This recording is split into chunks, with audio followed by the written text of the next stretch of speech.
नमस्कार दोस्तों, मैं आपका दोस्त हाजिर हूँ फिर एक महत्वपूर्ण जानकारी के साथ। दोस्तों, भारतवर्ष के लिए कुदरत ने जड़ी बूटियों का खजाना खोल दिया है। हमारे देश में अनेक प्रकार की ऐसी दिव्य औषधियाँ पाई जाती है जो और देशों में नहीं होती। ये अनेक प्रकार की बीमारियों को नष्ट करती है और मनुष्य जीवन को स्वस्थ, तंदुरुस्त और सुंदर बनाने में अहम भूमिका निभाती है। दोस्तों, ऐसी ही एक जड़ी बूटी के बारे में आज हम बात करेंगे जिसका नाम है अड़ूसा। आज से लगभग हजारों साल पहले लिखा गया आयुर्वेद का प्रसिद्ध ग्रंथ चरक संहिता। इसमें चरक मुनि ने दसों मानी में वासा का उल्लेख किया है। ये वही वासा है जिसे हम अड़ूसा से जानते हैं।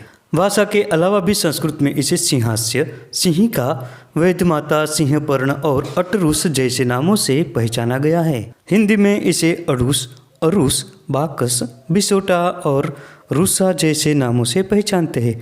उर्दू में अरूसा, उड़िया में बासोंगो और गुजराती में अरडूसी कहते हैं। तमिल में एडाटोडी, नेपाली में असुरु और मराठी में अडुलसा कहते हैं। इसका अंग्रेजी नाम मालाबार नट और वैज्ञानिक नाम एडेटोडा जेलनिका है।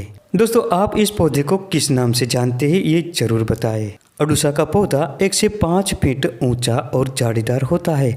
इसकी अनेक शाखाएं निकलती है। इसके पत्र लगभग 7 सेंटीमीटर तक लंबे और विपरीत तथा हरे रंग के होते हैं। इसके पुष्प लगभग 2.5 से 7.5 सेंटीमीटर लंबी मंजरियों में लगते हैं। पुष्पों का रंग सफेद होता है। आयुर्वेद के अनुसार इसके गुणधर्म की हम बात करें तो ये कफ, पित्त, शामक, स्वर के लिए हितकारी और हृदय विकारों को दूर करती है। ये रक्त विकार का शमन करती है और वात कारक होती है। ये तृष्णा, श्वास, काश, ज्वर और वमन में फायदेमंद होती है। दोस्तों, अड़ूसा की मुख्य क्रिया श्वास नलिका पर होती है। ये कफ को पतला कर बाहर निकालती है तथा श्वास नलिकाओं की सूजन दूर करती है। ये पौधा दमा में होने वाली श्वास फूलने की बीमारी दूर करता है। रोग बढ़ने से रोगी को कफ के साथ खून भी आता हो तो इसके सेवन करने से ये दूर हो जाता है। अड़ूसा छोटी रक्तवाहिनियों को संकुचित करता है। इसकी पत्तियों को पीसकर बाहरी लेप करने से शरीर में होने वाली वेदना और दर्द दूर होता है तथा सूजन उतरती है। ये जंतुओं को दूर करता है और कुष्ठ मिटाता है। तो दोस्तों, आइए जानते हैं कि औषध कार्य में इसका प्रयोग हम किस प्रकार से कर सकते हैं। दोस्तों, किसी भी प्रकार की खांसी होने पर आप अड़ूसा का प्रयोग कर सकते हैं। श्वास और खांसी की समस्या होने पर सदियों से इस अड़ूसा का उपयोग हमारे पूर्वज करते आए हैं। खांसी और श्वास की समस्या होने पर सबसे पहले आप अड़ूसा का पंचांग लेकर साव में सुखाकर कूट छान कर पाउडर बना लें। पंचांग यानी इसकी जड़, तना, पत्ते और पुष्प, इन सब को पंचांग कहा जाता है। अब इस पाउडर में से 10 ग्राम की मात्रा में रोजाना पानी के साथ सेवन करें।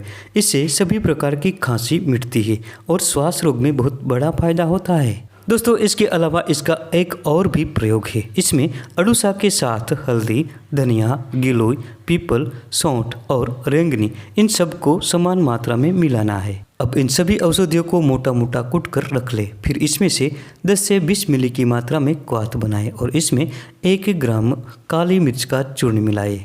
अब इस क्वाथ को दिन में 3 बार पीना है। इससे संपूर्ण प्रकार से श्वास रोग नष्ट हो जाता है। दोस्तों, अगला प्रयोग है क्षय रोग में।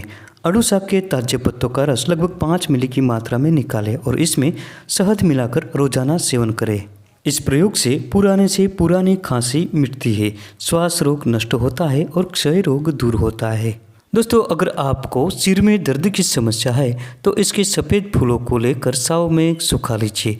फिर इसका पाउडर बनाकर इसका 1 से 2 ग्राम की मात्रा में गुड़ के साथ सेवन करें। दोस्तों, जब इसके फूल न मिले तो इसके पत्तों को साव में सुखा लें। फिर इसकी चाय बनाकर पिए।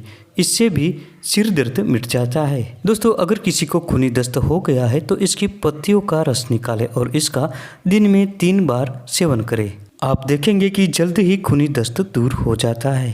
दोस्तों, बहुत कम लोग जानते हैं कि अड़ूसा कामला रोग को नेस्त नाबूद करता है। अगर किसी को कामला या पीलिया रोग हो गया हो तो अड़ूसा के पंचांग का ताज़ा रस निकालें और इसमें मिश्री और शहद मिलाकर 15 दिनों तक लगातार सेवन करें। इससे कामला रोग नष्ट हो जाता है। तो दोस्तों, ये थी आज की महत्वपूर्ण जानकारी। वीडियो पसंद आने पर लाइक करें, शेयर करें और चैनल को सब्सक्राइब जरूर करें। मिलते हैं अगली वीडियो में फिर एक नई जानकारी के साथ।